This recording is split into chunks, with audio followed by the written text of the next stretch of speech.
ఇక అప్డేట్ చూస్తే నల్గొండ ఎమ్మెల్యే కోమటిరెడ్డి వెంకటరెడ్డి బీసీలకు క్షమాపణ చెప్పాలని డిమాండ్ చేశారు టీఆర్ఎస్ ఎంపీ బూర నర్సయ్య గౌడ్. ఆర్థికంగా సామాజికంగా చితికిపోయిన బీసీలను ఉన్నతంగా తీర్చిదిద్దేందుకు సీఎం కేసీఆర్ ప్రయత్నిస్తున్నారన్నారు. అది జీర్ణించుకోలేకే కోమటిరెడ్డి బీసీలను అవమానించేటట్లు మాట్లాడుతున్నారని ఆరోపించారు బూర నర్సయ్య గౌడ్. ఎమ్మెల్యే కోమటిరెడ్డి వెంకటరెడ్డి నిన్న అవాకులు చవాకులు గౌరవ ముఖ్యమంత్రి గారు మీద మాట్లాడినట్లు మీడియా ద్వారా మేము విన్నాం.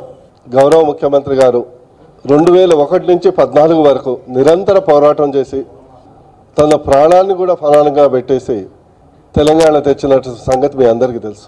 60 సంవత్సరాల సమైక్య పాలనలో కులవృత్తులు ధ్వంసమైనాయి.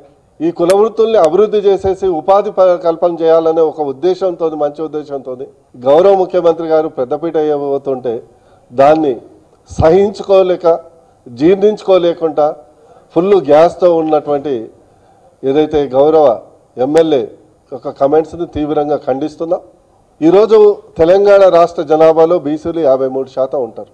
కోమటిరెడ్డి ప్రాతినిధ్యం వస్తున్నటువంటి నల్గొండ కాన్స్టిట్యున్సీలో 4 మండల్స్ ఉంటాయి. నల్గొండ టౌను, నల్గొండ మండలు, తిప్పర్తి, కనగల్లు 4 మండళ్ళు కలిపితే కనీసం 1,26,000 బీసీ ఓటర్లు ఉంటారు.